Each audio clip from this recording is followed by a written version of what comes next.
This past week, Trump was joined for dinner by avowed anti-Semite Kanye West and avowed white supremacist Nick Fuentes. Now, Trump obviously took the brunt of well-deserved criticism for the meeting, and yet because he's Trump, we have to remember that it couldn't possibly be his fault. And so what followed was a barrage of posts published on Truth Social, wherein the guy explains away his involvement in every way possible. He first posted, Ye, formerly known as Kanye West, was asking me for advice concerning some of his difficulties, in particular having to do with business. We also discussed, to a lesser extent, politics, where I told him he should definitely not run for president. Any voters you have should vote for Trump.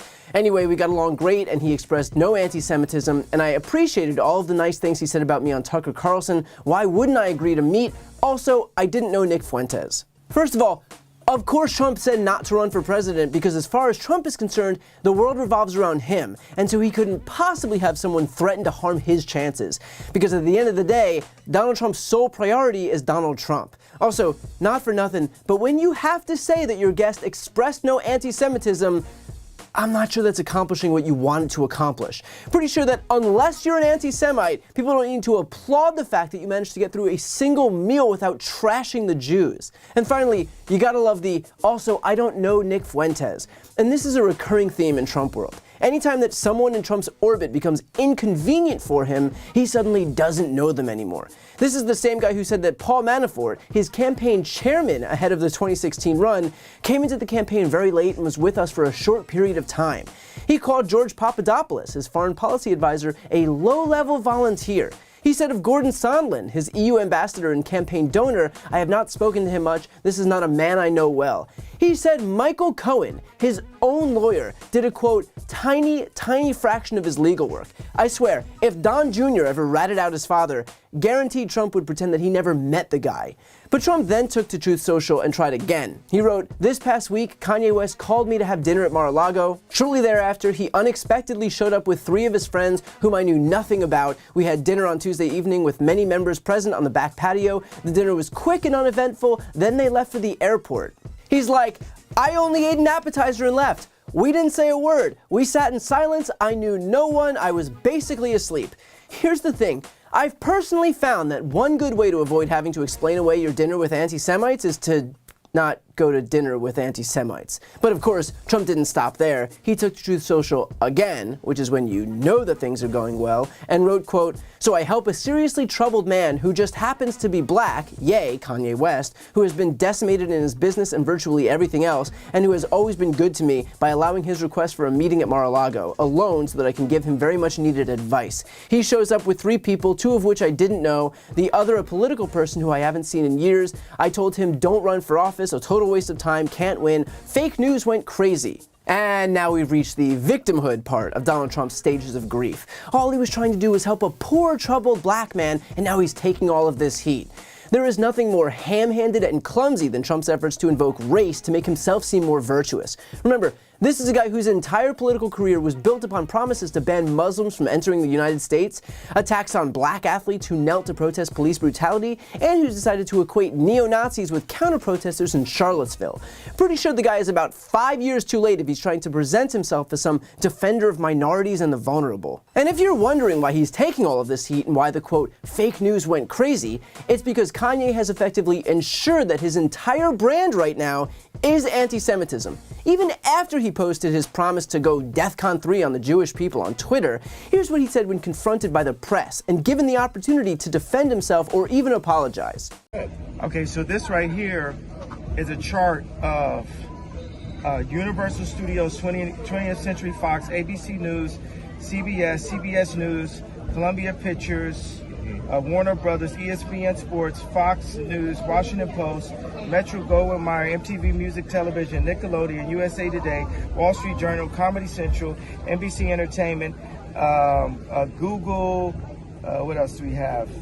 Disney, ABC Kids and Family, YouTube, Los Angeles Times, Discovery Network, Paramount Pictures, Facebook, Huffington Post, Yahoo, Marvel, Hulu, Cosmopolitan, Time, Touchstone, Associated Press, Pixar, Miramax, HBO, New York Post, LucasArts, MSNBC, DreamWorks Animation. Now, the thing is, I skipped over maybe about 5 of them because it was just unclear on this list.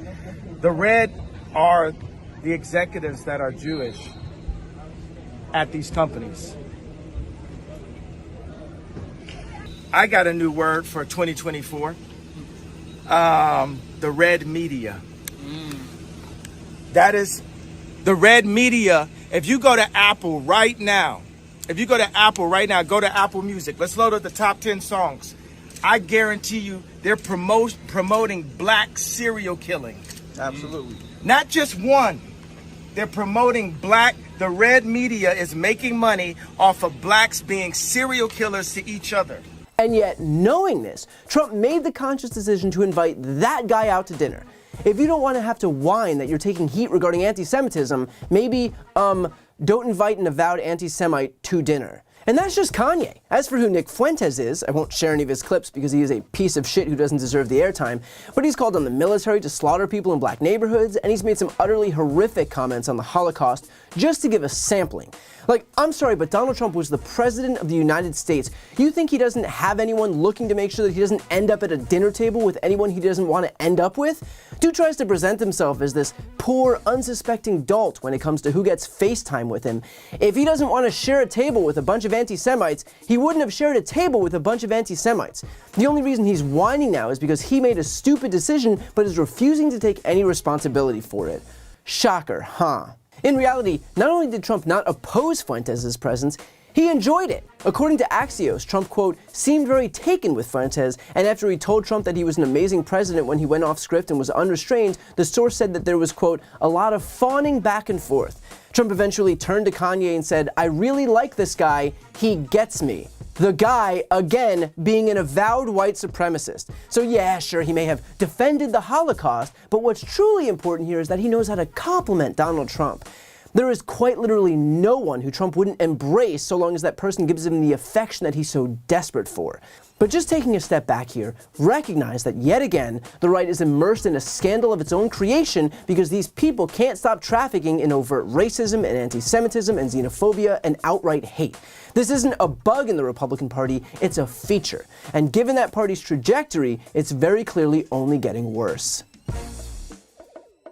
Before you go, if you enjoyed this video and want to see more, please make sure to subscribe to my channel. You can click the thumbnail right here on this screen. And if you want to support my work even further, the best way is to subscribe to my podcast, No Lie with Brian Tyler Cohen. There you can check out my interviews with major players in the world of politics, including President Biden, Vice President Kamala Harris, Pete Buttigieg, Elizabeth Warren, Katie Porter, Jamie Raskin, and so many more. Plus other interviews that live exclusively on the podcast. That link is also right here on this screen, or just search No Lie with Brian Tyler Cohen wherever you listen to podcasts.